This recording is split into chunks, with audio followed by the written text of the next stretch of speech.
There's a diner owner in New York who became locally famous for trashing President Obama on his menus.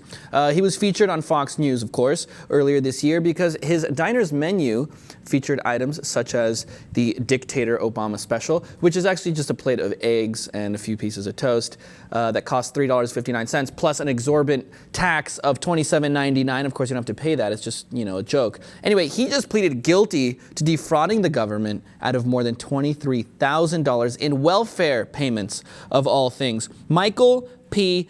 Tassone.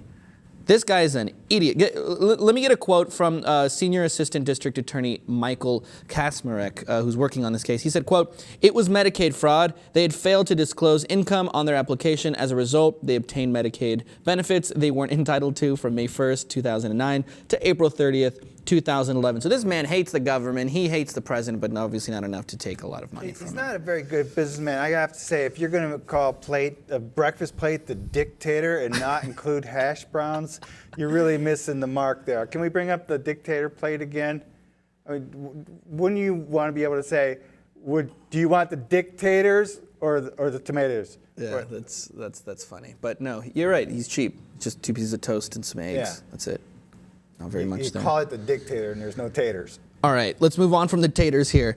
Other menus include the anti-Michelle Obama "Don't Tell Me What to Eat or Feed My Kids" burger. That's a pretty long name for a cheeseburger. Right. Now his whole How dare she try to get children to eat healthier? Give Bobby a double cheeseburger. That's tyranny. Yeah, that's a dictator. Because you have a choice in this country if you want to live on Pepsi or not. So the thing, this guy, he thinks Obama's a dictator and he's a tyrant because he's forcing people to have health care. Right.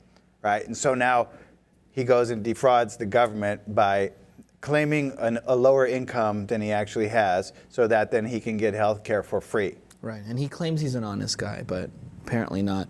The menu also, this is why I call him an idiot. The menu also encourages patrons to lawfully carry weapons while inside of the diner. And there's NRA propaganda all over the place. And that's Arlie Ermy from Full Metal Jacket. Well, lawfully carry, that's fine. It's unlawfully.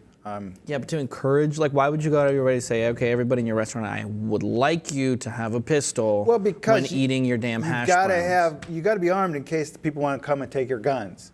That's true. In case the British come back and try to take our hash browns. Yeah.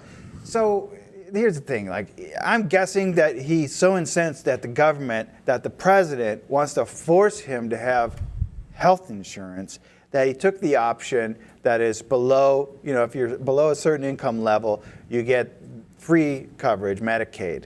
And so he chose to be below that so that he didn't have to pay the premium, the $100 a month or whatever it is to get affordable health care. I mean, if you look at the paraphernalia that's on the wall, of course, there's a lot of gun stuff too, but look at the racist crap that's on there too, with President Obama being depicted as some indigenous dude, half naked there. So, I think a lot of people, unfortunately, in this country who are pretty ignorant, it starts out with something certain about President Obama and the color of his skin, and then that kind of turns into hatred with everything else. He's a dictator, he's trying to take away our guns, trying to do all these things, but there's a different route to the problem. I don't think it starts at the guns and the liberal policies, towards homosexuals and other things like that, pushing his liberal agendas. I think it starts somewhere else, unfortunately, racially charged. Yeah, but he's so incensed that this non-American president wants us to have affordable health care that he's going to defraud the government and take it for free. Exactly. God damn it, what a dictator Obama is. Well, this guy obviously in a lot of trouble. $23,000 that he stole from that government.